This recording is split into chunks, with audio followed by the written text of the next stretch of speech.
നമ്മുടെ കഷ്ടതകളിലും നാം അഭിമാനിക്കുന്നു. അപ്പൊ കഷ്ടതകളിൽ നമ്മൾ അഭിമാനിക്കുന്നു. എന്തുകൊണ്ടാണ് അഭിമാനിക്കുന്നത്? എന്തെന്നാൽ കഷ്ടത സഹനശീലവും. അപ്പോൾ അതൊരു പടി കയറി നമ്മൾ യേശു ക്രിസ്തു ഈ ഉയരത്തിലാണെന്ന് വിചാരിക്കുക, ഞാൻ ഇവിടെയാണെന്ന് വിചാരിക്കുക.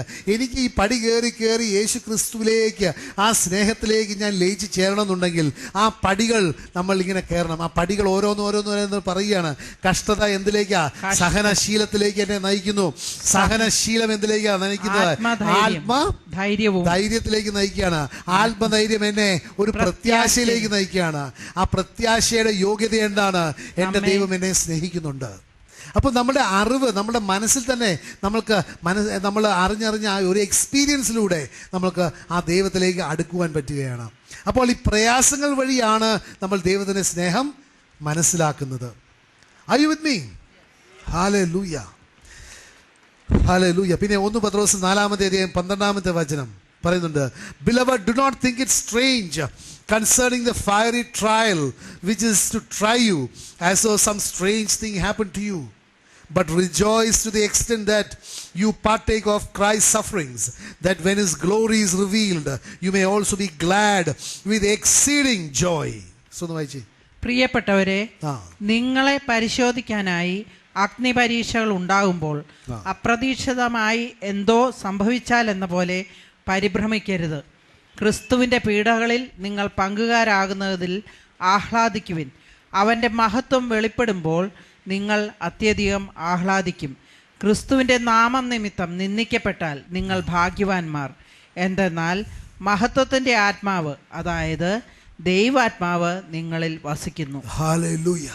അപ്പോൾ നമ്മൾ മനസ്സിലാക്കേണ്ട വലിയ സത്യം ഇതാണ്. പ്രശ്നങ്ങളും പ്രയാസങ്ങളും ബുദ്ധിമുട്ടുകളും പീഡനങ്ങളും ഒക്കെ നമ്മളുടെ ജീവിതത്തിൽ അനുഭവിക്കുമ്പോൾ അവിടെ നമ്മളെ താങ്ങി കാത്തു നിൽക്കുന്ന, കരുതുന്ന ഒരു ദൈവമുണ്ട് എന്നുള്ള ആ വിശ്വാസം വഴിയാണ് നമ്മൾ ആ ദൈവത്തെ മനസ്സിലാക്കുന്നത്.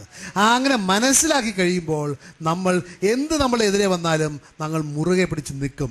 ആ നിൽക്കുമ്പോഴാണ് ദൈവത്തിൻ്റെ മഹത്വം വെളിപ്പെടുന്നത്. ദൈവത്തിൻ്റെ മഹത്വം വെളിപ്പെടുന്നതാണ് നമ്മൾ ഫലം പുറപ്പെടുവിക്കുന്നത്. Are you with me? Hallelujah. അങ്ങനെ ആ ദൈവം നമ്മളെ സ്നേഹിക്കുന്ന ഒരു ദൈവമുണ്ടെന്ന് നമുക്ക് എല്ലാവർക്കും അറിയാവുന്നതാണ്. 1 കൊരിന്ത്യർ 2:9 അതെന്താണ്?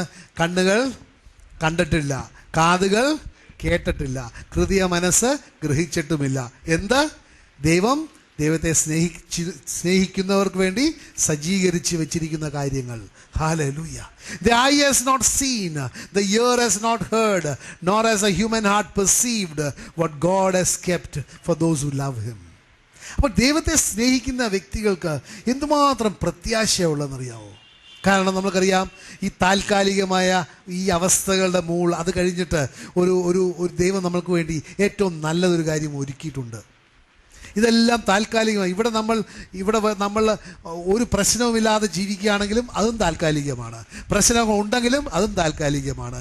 നമ്മളുടെ ചുറ്റുമുള്ള അവസ്ഥകളൊക്കെ താൽക്കാലികമാണ്. പക്ഷേ ഇതിനുപരി ദൈവത്തിൻ്റെ സ്നേഹം നമുക്ക് മനസ്സിലാക്കാൻ പറ്റിയാൽ, ആ ദൈവമായിട്ട് നമ്മൾ എങ്ങനത്തെ ഒരു ബന്ധം പുലർത്തി എന്ന അടിസ്ഥാനത്തിൽ നമ്മൾക്കൊരു നിത്യതയുണ്ട്. ആ നിത്യത നമ്മൾക്ക് അതോർത്ത് പ്രിയപ്പെട്ടവരെ നമ്മൾക്ക് ഈ ലോകത്തിലെ പ്രശ്നങ്ങൾ നേരിടാൻ പറ്റും. ഇതിൻ്റെ ഏറ്റവും വലിയ ഉദാഹരണമായിട്ട് യേശു ക്രിസ്തു തന്നെയാണ്. നേരത്തെ പറഞ്ഞ വചനമുണ്ടല്ലോ, ഹെബ്രായർക്ക് ലേഖനം 12:2. അതെന്താ പറയുന്നത്? Looking unto Jesus, the author and the finisher of my faith, who for the joy that was set before him endured the cross. Who for the joy, അവന് മുന്നിൽ കണ്ട ആ സന്തോഷത്തെ ഓർത്ത് കുരിശിൽ കയറി എന്ന് പറയാം. വായിച്ചേ. അപ്പോൾ നമ്മളുടെ ജീവിതത്തിൽ നമ്മൾക്ക് ഇതിൻ്റെ അപ്പുറം ഒരു സന്തോഷമുണ്ട് എന്നുള്ളത് നമ്മൾക്ക് മനസ്സിലാക്കാൻ പറ്റുമ്പോൾ ഏത് കുരിശും നമ്മൾ കയറണമെന്നുണ്ടെങ്കിൽ, ഏത് കുരിശും നമ്മുടെ എതിരെ വന്നാലും നമ്മൾ വീഴുകയില്ല. നമ്മുടെ വിശ്വാസത്തിന്റെ നാഥനും അതിനെ പൂർണ്ണതയിൽ എത്തിക്കുന്നവനുമായ യേശുവിനെ മുമ്പിൽ കണ്ടുകൊണ്ട് വേണം നാം ഓടാൻ. അവൻ തൻ്റെ മുൻപിൽ വെച്ചിരുന്ന സന്തോഷം ഓർത്ത് അവമാനം വകവയ്ക്കാതെ കുരിശ് ക്ഷമയോടെ സ്വീകരിച്ചു. അതുകൊണ്ട് എന്ത് സംഭവിച്ചു? ദൈവസിംഹാസനത്തിന്റെ വലത്ത് ഭാഗത്ത് അവൻ അവരോധിക്കപ്പെടുകയും ചെയ്തു. ഹല്ലേലൂയ. ദൈവത്തിൻ്റെ വചനം പറയുന്നുണ്ട് യോഹന്നാന്റെ സുവിശേഷം 14-ാം ഞാൻ ആയിരിക്കുന്നിടത്ത് നിങ്ങളുമായിരിക്കുവാൻ ഞാൻ തിരികെ വന്ന് നിങ്ങളെ കൂട്ടിക്കൊണ്ടുപോകും. ഹല്ലേലൂയ. അപ്പോൾ നമ്മൾ യേശു ക്രിസ്തുവായിട്ട് ഒരു ബന്ധം നമ്മൾ സ്ഥാപിച്ചിട്ടുണ്ടെങ്കിൽ, പ്രിയപ്പെട്ടവരെ, യേശു ക്രിസ്തുവിന് അവിടെ എവിടെ അവസാനത്തെ വചനം ഒന്ന് വായിച്ചേ, ഇപ്പൊ വായിച്ചത്, ദൈവസിംഹാസനത്തിന്റെ വലത്ത് ഭാഗത്ത് അവൻ അവരോധിക്കപ്പെടുകയും ചെയ്തു. ഹല്ലേലൂയ. അപ്പോൾ യേശു ക്രിസ്തു ആ സ്വർഗത്തിൽ പിതാവിന്റെ സന്നിധിയിലാണെങ്കിൽ, പ്രിയപ്പെട്ടവരെ, ദൈവത്തിന്റെ വചനം വിശ്വസിക്കാൻ കൊള്ളുന്നതായതുകൊണ്ട് വചനം പറയുന്നത്, ഞാൻ ആയിരിക്കുന്നിടത്ത് നിങ്ങളും ആയിരിക്കുവാൻ ഞാൻ തിരികെ വന്ന് നിങ്ങളെ കൂട്ടിക്കൊണ്ടുപോകും. I will come back to take you to where I am. Hallelujah. അപ്പോൾ താൽക്കാലികമായ ഈ പ്രയാസങ്ങളൊക്കെ നമ്മൾ മറികടന്ന് ആ ദൈവത്തിൻ്റെ സ്നേഹത്തെ മുന്നിൽ കണ്ട് നമ്മുടെ കുരിശുകളും പ്രയാസങ്ങളും ബുദ്ധിമുട്ടുകളും പീഡനങ്ങളും എല്ലാം നമ്മൾ നേരിടുമ്പോൾ നമ്മൾ ഫലം പുറപ്പെടുവിക്കുന്ന വ്യക്തികളായിരിക്കും. 2 തിമോത്തി 3:12 വചനം ഇങ്ങനെയാണ് പറയുന്നത്, yes, and all who desire to live godly in Christ Jesus will suffer persecution. Yeshu ക്രിസ്തുവിനോട് ഐക്യപ്പെട്ട് വിശുദ്ധ ജീവിതം നയിക്കാൻ ആഗ്രഹിക്കുന്നവരെല്ലാം പീഡിപ്പിക്കപ്പെടും.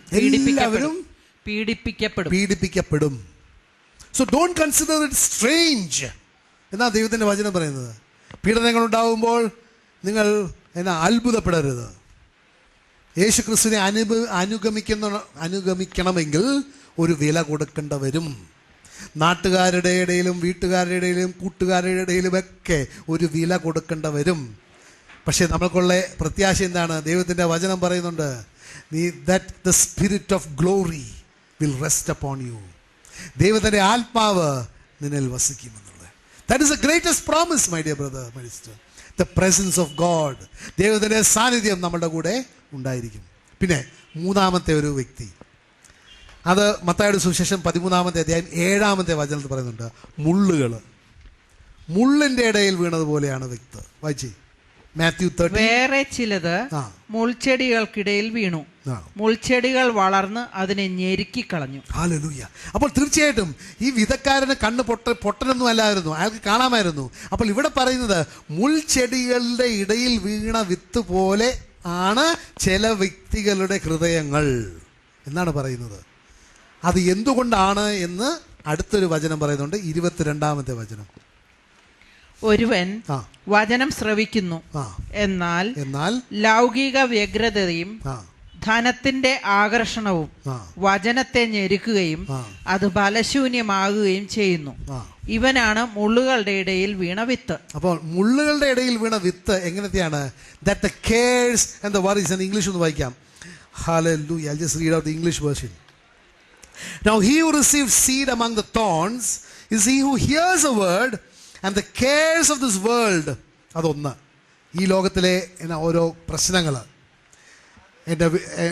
അത് നമുക്കറിയാം. നമ്മുടെ ജീവിതത്തിൽ ഓരോ ഉണ്ടല്ലോ, ദൈവത്തിൻ്റെ വചനം അനുസരിക്കാൻ പറ്റാത്ത വിധം ഓരോ പ്രശ്നങ്ങൾ വരുമല്ലോ, പലതരത്തിലുള്ള പ്രശ്നങ്ങൾ വരുന്നുണ്ട്. That is the cares and the worries of the world.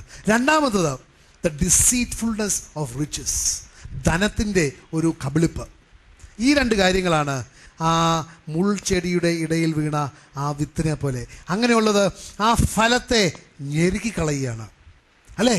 ആ ഫലത്തെ, ദൈവം ആഗ്രഹിക്കുന്ന ആ ഫലം ഞെരുക്കിക്കളയാണ്. കാരണം മുള്ളിൻ്റെ ഇടയിൽ ഒന്നിനും ചെടിക്കും ഫലം പുറപ്പെടുവിക്കാൻ പറ്റിയില്ല. ചെടി മുളച്ചു വരുമ്പോൾ തന്നെ ആ മുള്ള് അതിനെ ചുറ്റി അതിനെ ഞെരുക്കിക്കളയുകയാണ്. ഒന്നെന്താണ്? The cares and the worries of this world. ഞാനവിടെ പോയാൽ എന്ത് സംഭവിക്കും, അതെന്ത് പറ്റും, ഇതെന്ത് പറ്റും, അങ്ങനെ ഈ ലോകത്തിലെ കാര്യങ്ങൾ നമ്മൾ തേടി ആ ദൈവത്തിന് കൊടുക്കേണ്ട സ്ഥാനവും സമയവും നമ്മളുടെ കഴിവുകളും നമ്മൾ കൊടുക്കാതെ ഇരിക്കുമ്പോൾ, ദാറ്റ് ഈസ് ബിക്കോസ് ഓഫ് നമുക്ക് ദൈവത്തിന് ഇത് ഞാൻ മാറ്റി വെച്ച് കൊടുത്തിട്ടുണ്ടെങ്കിൽ, ഞാൻ ദൈവത്തിന് വേണ്ടി ഇത് ചെയ്തിട്ടുണ്ടെങ്കിൽ എനിക്ക് എന്തെങ്കിലും ഒരു കുറവ് വരും, എനിക്കൊരു കുറവ് വരും എന്നുള്ള ഭയം. The cares and the worries of this world. ഞാനിങ്ങനെ ചെയ്തിട്ടുണ്ടെങ്കിൽ എൻ്റെ കൂട്ടുകാരെന്നെ എന്ത് ചെയ്യും, എൻ്റെ ബിസിനസ്സിൽ എന്ത് സംഭവിക്കും, അല്ലെങ്കിൽ എൻ്റെ വീട്ടിൽ നിന്ന് എൻ്റെ വീട്ടുകാരെന്നെ എന്ത് ചെയ്യും. ഹല്ലേലൂയ. പല വില കൊടുത്ത്, ഇവിടെ എല്ലാവരും വില കൊടുത്ത് കാണുമായിരിക്കും. വീട്ടുകാരിൽ നിന്ന് അവിടെ പുറന്തള്ളപ്പെട്ട് കാണുമായിരിക്കും. കൂട്ടുകാരെ പിന്നെ സംസാരിക്കാതിരുന്ന് കാണും. You may be rejected by society. പ്രിയപ്പെട്ടവരെ, these are the cares and the worries of this world. പിന്നെയുള്ളത് എന്താണ്? ധനത്തിൻ്റെ മോഹം. ദൈവത്തിൻ്റെ വചനം പറയുന്നുണ്ട്, നമ്മളെല്ലാം നമ്മൾ ടോട്ടൽ അപ്പ് ചെയ്തിട്ടുണ്ടെങ്കിൽ 2 യജമാനന്മാരേ ഉള്ളൂ. ഒന്ന് ദൈവവും മറ്റത് ധനവും, അല്ലേ? നമുക്കറിയാമല്ലോ, there are only 2 masters. You cannot serve two masters, either God or mammon. ധനം എന്ന് പറയുമ്പോൾ ആ ധനത്തിൻ്റെ ഫുൾ സംവിധാനം കേട്ടോ, വെറും രൂപ മാത്രമല്ല, ആ ധനത്തിൻ്റെ ഒരു സംവിധാനമുണ്ട്. ദ വേൾഡ് ഓഫ് റിച്ചസ് അല്ലെങ്കിൽ the world of God, the kingdom of God. ഇതിലേതെങ്കിലും ഒന്നേ നമുക്ക് തിരഞ്ഞെടുക്കാൻ പറ്റുകയുള്ളൂ. അപ്പോൾ എപ്പോൾ നമ്മൾ എല്ലാം മാറ്റിവെച്ചിട്ട്, യേശുവിനെ വേണ്ട എന്ന് പറഞ്ഞ് മാറ്റിവെച്ചിട്ട്, നമ്മൾ ഒന്നെങ്കിൽ you succumb, you fall a prey to the cares and worries of the world. കാരണം നമുക്ക് അതെന്താണ് പ്രിയപ്പെട്ടവരെ, നമ്മൾ മനസ്സിലാക്കാൻ പറ്റുന്നില്ല. അതുകൊണ്ടാണ് ഫലം പുറപ്പെടുവിക്കുന്നില്ല. നമ്മൾ മത്തായിയുടെ സുവിശേഷം 6:33 നമ്മൾ കേൾക്കുന്നുണ്ട്, നീ സ്വർഗരാജ്യവും അതിൻ്റെ നീതിയും അന്വേഷിക്കുക, പിന്നെ നിനക്ക് ആവശ്യമുള്ളതെല്ലാം ചേർക്കപ്പെടുമെന്നുള്ള വചനം നമ്മൾ കേട്ടു, മനസ്സിലാക്കി, ഗ്രഹിച്ചതാണ് ബുദ്ധിയിൽ. പക്ഷെ അത് അനുസരിക്കാൻ പറ്റുന്നില്ല. Because of the cares and the worries of this world. Are you with me? അത് ഇംഗ്ലീഷിൽ അത് മനസ്സിലാക്കാൻ പറ്റാഞ്ഞിട്ടല്ല, അല്ല മലയാളത്തിലല്ല, ഏത് ഭാഷയിലും അത് എന്താണെന്നുള്ളതിന് തർജ്ജമ മനസ്സിലാക്കാൻ അതിൻ്റെ അർത്ഥം മനസ്സിലാക്കാൻ പറ്റാഞ്ഞിട്ടല്ല. പക്ഷേ അത് അനുസരിക്കാൻ പറ്റുന്നില്ല. Because of the cares and the worries of the world. ദൈവത്തിൻ്റെ വചനം മലാക്കായി പ്രവചന പുസ്തകം 3-ാമത്തെ അധ്യായത്തിൽ പറയുന്നുണ്ട്, നീ ദശാംശം കൊടുക്കണമെന്ന്, ഞാൻ നിന്നെ അനുഗ്രഹിക്കും. ചില്ലറ അനുഗ്രഹമൊന്നുമില്ല, സ്വർഗ കവാടങ്ങൾ തുറന്ന് ഞാൻ നിന്റെ മുകളിൽ അനുഗ്രഹം ചൊരിയും, അത് നിനക്ക് കൂട്ടി ചേർത്ത് വെക്കുവാനുള്ള സ്ഥലം കാണുകയില്ല എന്നാണ് ദൈവം പറഞ്ഞിരിക്കുന്നത്. അതൊക്കെ മനസ്സിലാക്കാൻ പറ്റുന്നുണ്ട് ബുദ്ധിയിൽ. അതിൻ്റെ തർജ്ജമ എന്താണെന്നറിയാം, അതിൻ്റെ ഗ്രീക്ക് ഭാഷയിൽ എന്താണെന്നുള്ള അറിയാം, അതിൻ്റെ ഹീബ്രു റൂട്ട് എന്താണെന്നറിയാം, അത് എങ്ങനെയാണെന്നൊക്കെ അറിയാം. പക്ഷേ അത് അനുസരിക്കാൻ പറ്റുന്നില്ല. The cares and worries of the world. ഞാൻ ദശാംശം കൊടുത്താൽ എൻ്റെ മകളെ എങ്ങനെ കെട്ടിക്കും, ഞാൻ ദശാംശം കൊടുത്താൽ എൻ്റെ വീടിൻ്റെ ഇൻസ്റ്റാൾമെൻറ്റ് എങ്ങനെ കൊടുക്കും, ഞാൻ ദശാംശം കൊടുത്തിട്ടുണ്ടെങ്കിൽ നാളെ എങ്ങനെ ഭക്ഷണം കഴിക്കും, അല്ല എന്തും കൂടെ ആയിക്കോട്ടെ. The cares and the worries of the world that prevent you from obeying the word. And when you don't obey the word, you don't glorify God. And when you don't glorify God, you are not being fruitful. Are you with me? The other is what? Riches. അവൻ ഒരേ ഒരു മാത്രമേ ഉള്ളൂ. Instead of looking unto Jesus, the author and the finisher of my faith, I look at wealth. ധനത്തെ മാത്രം മുന്നേ കണ്ടോടുക. ധനം എവിടെ ഉണ്ടോ, എവിടെ 1 രൂപ ഉണ്ടാക്കാൻ പറ്റുന്നുണ്ടോ അവിടെ പോവുക. ധനം മാത്രം മുന്നിൽ കണ്ട് you cannot produce fruit for the glory of the kingdom of God. അപ്പോൾ ഇതാണ് ഒന്ന് നമ്മളുടെ ഭയം, ഫിയർ. കെയർസ് ആൻഡ് വറീസ് എല്ലാം ബോട്ടം അപ്പ് ചെയ്യുന്നതാണ് ഫിയർ. മറ്റത് ധനമോഹം. ദൈവത്തിൻ്റെ വചനം പറയുന്നുണ്ട്, the attraction to wealth is the source of all evil. അല്ലേ? ധനമോഹമാണ് എല്ലാത്തിൻ്റെയും അടിസ്ഥാനം. ഹല്ലേലൂയ. അങ്ങനെയുള്ള വ്യക്തിയെക്കുറിച്ച് ദൈവം പറയുന്നുണ്ട്. ലൂക്കായുടെ സുവിശേഷം 21-ാമത്തെ അധ്യായം 34-ാമത്തെ വചനം ഒന്ന് വായിക്കാം. സുഖലോലുപത, മദ്യാസക്തി, ജീവിത വ്യഗ്രത എന്നിവയിൽ നിങ്ങളുടെ മനസ്സ് ദുർബലമാകുകയും ആ ദിവസം ഒരു കെണി പോലെ പെട്ടെന്ന് നിങ്ങളുടെ മേൽ വന്നു വീഴുകയും ചെയ്യാതിരിക്കാൻ ശ്രദ്ധിക്കുവിൻ. ഹല്ലേലൂയ. കാരണം ഇങ്ങനെ the pleasures of the world അതൊക്കെ അന്വേഷിച്ച് നടക്കുന്ന വ്യക്തികൾ ശ്രദ്ധിക്കേണ്ട ഒരു കാര്യമാണ്. there is a day of reckoning. ആ ദിവസം ഒരു കള്ളൻ വരുന്നത് പോലെ ആയിരിക്കും. ഒരു നോട്ടീസ് കാണുകയില്ല, ഒരു അഡ്വാൻസ് ഇൻറ്റിമേഷൻ കാണുകയില്ല. അതുകൊണ്ട് ദൈവത്തിൻ്റെ വചനം പറയുന്നത്, beware, take heed to yourselves lest your hearts be weighed down with carousing, drunkenness and cares of this world, and that day may come upon you unexpectedly. There are so many people, നമ്മൾ കേൾക്കുന്നില്ലേ പ്രിയപ്പെട്ടവരെ, അല്ലേ? രാവിലെ തോട്ടത്തിൽ പോയി തിരികെ പെട്ടിയിലാണ് വന്നത് വീട്ടിലോട്ട്, അല്ലേ? ചിലർ ഓഫീസിലേക്ക് പോയി സ്കൂട്ടറിൽ ഇമ്മീഡിയറ്റ്, ചിലർ ആക്സിഡൻ്റ് ഉണ്ടായി ഡൈഡ് ഓൺ ദ സ്പോട്ട്, അല്ലേ? നമുക്ക് നമ്മളുടെ മരണത്തിൻ്റെ ദിവസം നമുക്ക് പ്ലാൻ ചെയ്യാൻ പറ്റുകയില്ല. Unless probably U commit suicide. That is of no consequence. കാരണം സൂയിസൈഡ് കമ്മിറ്റ് ചെയ്ത് നമുക്കറിയാം എവിടെയാണ് നമ്മൾ പോകാൻ പോകുന്നത്. Otherwise it's very difficult. So beware. സങ്കീർത്തനം 37:16 ഇങ്ങനെയാണ് പറയുന്നത്, a little that a righteous man has is better than the riches of many wicked. അതുകൊണ്ട് നിങ്ങൾ അന്വേഷിക്കേണ്ടത് സ്വർഗരാജ്യവും അതിൻ്റെ നീതിയുമാണ്. നമ്മൾക്ക് ആവശ്യമുള്ളതെല്ലാം ദൈവം നമുക്ക് തരും. കാരണം ആവശ്യത്തിൽ കൂടുതൽ കിട്ടിയാൽ ചിലപ്പോൾ അത് മരണത്തിലേക്കായിരിക്കും നയിക്കുന്നത്. വായിച്ചു, അനേകം ദുഷ്ടരുടെ സമൃദ്ധിയേക്കാൾ നീതിമാന്റെ അല്പമാണ് മെച്ചം. ആരൊക്കെ അതിനോട് യോജിക്കുന്നുണ്ട് ആ വചനത്തിലോട്? ഹല്ലേലൂയ. Praise God. സങ്കീർത്തനം 52:7 ഒന്ന് വായിക്കാമോ? ഇതാ ദൈവത്തിൽ ശരണം വയ്ക്കാത്ത മനുഷ്യൻ, സ്വന്തം സമ്പൽ സമൃദ്ധിയിൽ വിശ്വാസം അർപ്പിച്ചവൻ, അക്രമത്തിൽ അഭയം തേടിയവൻ. പല വചനങ്ങളുണ്ട്. സങ്കീർത്തനം 52:7, സങ്കീർത്തനം 62:10. സമയമില്ലാത്തതുകൊണ്ട് പ്രോവേർബ്സ് 11:28, പ്രോവേർബ്സ് 23:5, യാക്കോബ് 5:2. പല വചനങ്ങൾ ഞാൻ എഴുതിയ സമയമില്ലാത്തതുകൊണ്ട് അതിലോട്ട് കേൾക്കാൻ പറ്റിയില്ല. പക്ഷേ I want to just draw your attention to one more word. മർക്കോസിന്റെ സുവിശേഷം 10-ാമത്തെ അധ്യായം 23-ാമത്തെ വചനം. യേശു ചുറ്റും നോക്കി ശിഷ്യരോട് പറഞ്ഞു, സമ്പന്നൻ ദൈവരാജ്യത്തിൽ പ്രവേശിക്കുക എത്ര പ്രയാസം. അവൻ്റെ വാക്ക് കേട്ട് ശിഷ്യന്മാർ വിസ്മയിച്ചു. മതി.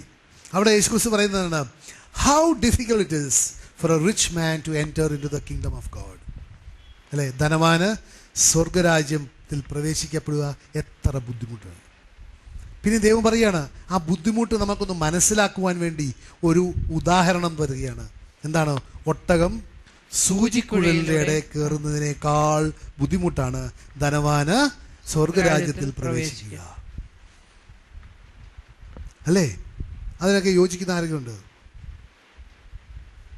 കൈ പൊക്കാൻ മടിയുണ്ട് ചിലർക്ക്. Praise God. Very true. പക്ഷേ ട്രൂ, 100% ട്രൂ. യേശുക്രിസ്തു പറഞ്ഞു, ഒട്ടകം സൂചിക്കുഴലിൻ്റെ ഇടയിൽ കൂടെ കയറുന്നതിനേക്കാൾ പ്രയാസമാണ് ധനവാന് സ്വർഗരാജ്യത്തിൽ പ്രവേശിക്കാൻ പറ്റുക. Then in the word he makes a qualification. എങ്ങനത്തെ ധനവാൻ കേട്ടോ? 24 വായിച്ചേ. POC ഇല്ലാതെ വായിച്ച് കേൾപ്പിച്ചു തരാം. ഇതിലൊന്ന് വായിച്ച് അവിടെ വന്നു. സമ്പന്നൻ ദൈവരാജ്യത്തിൽ പ്രവേശിക്കുക എത്ര പ്രയാസം. അവൻ്റെ വാക്ക് കേട്ട് ശിഷ്യന്മാർ വിസ്മയിച്ചു. യേശു വീണ്ടും അവരോട് പറഞ്ഞു, മക്കളെ, സമ്പത്തിൽ ആശ്രയിച്ചവൻ ദൈവരാജ്യത്തിൽ പ്രവേശിക്കുക എത്ര പ്രയാസം. ചേച്ചി ആശ്രയിച്ചെന്ന് എഴുതിയല്ലോ അവിടെ. എഴുതിയതാ. POC അതില്ല. Hallelujah. Yes. It is impossible for a rich man to go into the kingdom of God. അത് ഒട്ടകം സൂചിക്കുഴലിൻ്റെ ഇടയിൽ കയറുന്നതിനേക്കാൾ ബുദ്ധിമുട്ടാണ്. 100% ശരി. പക്ഷേ ധനവാൻ എന്നുള്ള വ്യക്തിയെ യേശു ക്രിസ്തു ഒന്ന് വിശദീകരിച്ച് തരുന്നുണ്ട്. എങ്ങനത്തെ ധനവാൻ? മർക്കോസിന് ഇംഗ്ലീഷിൽ ഞാൻ വായിക്കാം. Children, how hard it is for those who trust in their riches to enter the kingdom of God. ധനത്തിൽ ആശ്രയിക്കുന്ന ഒരു ധനവാന് എന്ത് പ്രയാസം സ്വർഗരാജ്യത്തിൽ പ്രവേശിക്കുവാൻ. ധനവാനാകുന്നത് കൊണ്ട് ഒരു കുഴപ്പവുമില്ല. Are you with me? പക്ഷെ നമ്മുടെ ആശ്രയം ദൈവത്തിലായിരിക്കണം, ധനത്തിലായിരിക്കരുത്. Are you with me? ധനവാനായിരിക്കുന്നത് ഒരു കുഴപ്പവുമില്ല. കാരണം എൻ്റെ പിതാവ് എന്താണ്? സർവശക്തനായ ദൈവമാണ്. എൻ്റെ സഹോദരനായ യേശു ആരാണ്? He is the king of Kings.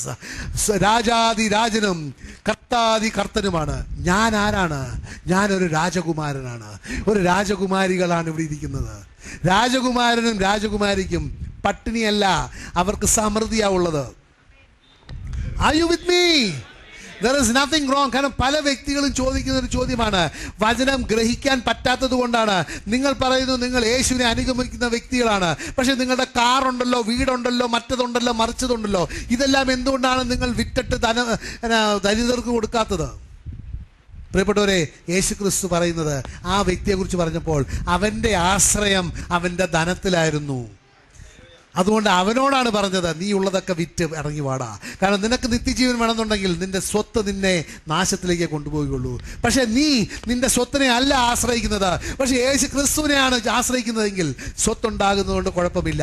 കാരണം യേശു എന്താ പറയുന്നത്? നിന്നെ സ്വർഗരാജ്യത്തിൽ നിന്ന് മാറ്റി നിർത്തുന്നത് എന്താണോ അത് നീ വിറ്റ് കളയുക. Are you with me?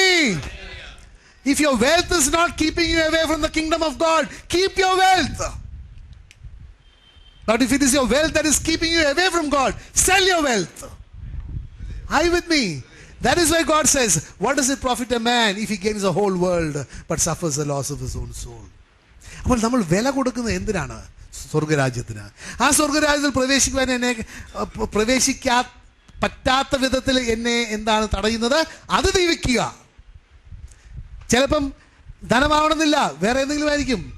ചിലപ്പോൾ എൻ്റെ maybe it's my pride, maybe it is my എന്തെങ്കിലും ആയിക്കോട്ടെ, എൻ്റെ എന്താ പറയുന്നത്, ദേഷ്യം അല്ലെ അഹങ്കാരം, whatever it is, sell that. Sell എന്ന് പറയുമ്പോൾ അത് let it go out of your life, then come into the kingdom of God. ആ വ്യക്തിക്കുള്ള ഒരു പ്രശ്നം എൻ്റെ പ്രശ്നമാണെന്നില്ല. അപ്പം ഞാൻ ചെയ്യേണ്ടതാണ്, ഞാൻ പരിശോധന ചെയ്തിട്ട് എൻ്റെ പ്രശ്നം എന്താണെന്ന് നോക്കണം, ആ പ്രശ്നം ഞാൻ ഇല്ലാതാക്കണം, അത് ഞാൻ വിറ്റ് കളയണം, എന്നിട്ട് സ്വർഗരാജ്യത്തെ ഞാൻ പ്രവേശിക്കണം. Are you with me? Hallelujah. കാരണം ഇപ്പം ഈ ലോകത്തിൽ ഒരു ആശുപത്രി പോകണം, എല്ലാവർക്കും അവിടെ പനിയായിരിക്കുമോ, അല്ല എല്ലാവർക്കും അവിടെ ഡിസെൻട്രി ആയിരിക്കുമോ? ആണോ? ഒരു ആശുപത്രി ചെന്നിട്ടുണ്ടെങ്കിൽ പലതരത്തിലുള്ള രോഗികളെ ഉണ്ട് അല്ലേ? ആ പലതരത്തിലുള്ള രോഗിക്ക് പലതരത്തിലുള്ള ചികിത്സയാണ്. അപ്പോൾ എൻ്റെ രോഗം എന്താണെന്ന് ഞാൻ നോക്കി ആ രോഗത്തിനുള്ള ചികിത്സ തരണം അല്ലേ? Are you with me? Hallelujah. അല്ല, there is no universal ഒറ്റമൂലിയോ Hallelujah.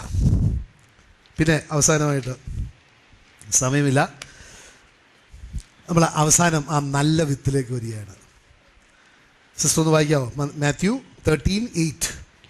മറ്റു ചിലത് നല്ല നിലത്ത് വീണു, അത് 100 മേനിയും 60 മേനിയും 30 മേനിയും വിളവ് നൽകി. ചെവിയുള്ളവൻ കേൾക്കട്ടെ. 23-ാമത്തെ വചനം. നല്ല നിലത്ത് വീണ വിത്ത് വചനം കേട്ട് ഗ്രഹിക്കുന്നവനാണ്. അവൻ 100 മേനിയും 60 മേനിയും 30 മേനിയും ഫലം പുറപ്പെടുവിക്കുന്നു. അപ്പം വചനം കേട്ട് ഗ്രഹിക്കുന്ന വ്യക്തികൾ മാത്രമേ ഫലം പുറപ്പെടുവിക്കുന്നുള്ളൂ.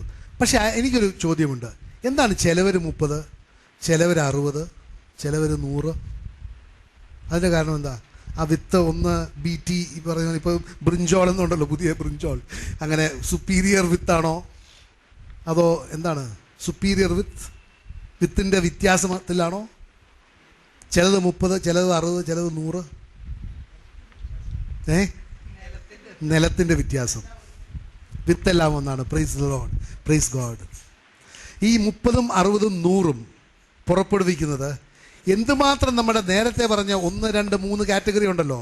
വഴിയരികിൽ വീണത്, മുള്ളിൻ്റെ ഇടയിൽ പാറയുടെ ഇടയിൽ വീണത്, മുള്ളിൻ്റെ ഇടയിൽ വീണത്. ആ മുള്ളിൻ്റെയും പാറയുടെയും വഴിയരികിൻ്റെയും ഇൻഫ്ലുവൻസ് എന്തുമാത്രം കുറയുന്നുവോ അതനുസരിച്ച് വിത്തിൻ്റെ ഫലം കൂടുകയാണ്.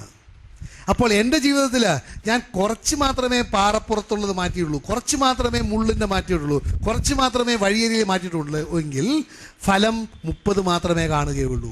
ഞാൻ എന്തുമാത്രം എൻ്റെ ജീവിതത്തിൽ നിന്ന് 1, 2, 3 കാറ്റഗറി മാറ്റുന്നുവോ, ഐ വിത്ത് മീ, എൻ്റെ ജീവിതത്തിൽ 1, 2, 3 കാറ്റഗറിയുള്ള പ്രശ്നങ്ങൾ മാറ്റുന്നുവോ അതനുസരിച്ച് എൻ്റെ ഫലം കൂടിക്കൂടി വരികയാണ്. അതുകൊണ്ടാണ് വചനം കേൾക്കുന്നവർ തന്നെ എല്ലാവരും 100 മേനി ഫലം പുറപ്പെടുവിക്കുന്നില്ല. വചനം കേട്ടിട്ട് ചില വ്യക്തികൾ ഒരു തീരുമാനമെടുക്കുകയാണ്, ഞാൻ കുറച്ച് മാറുകയാണ്, അനുസരണയിലേക്ക് വരികയാണ്.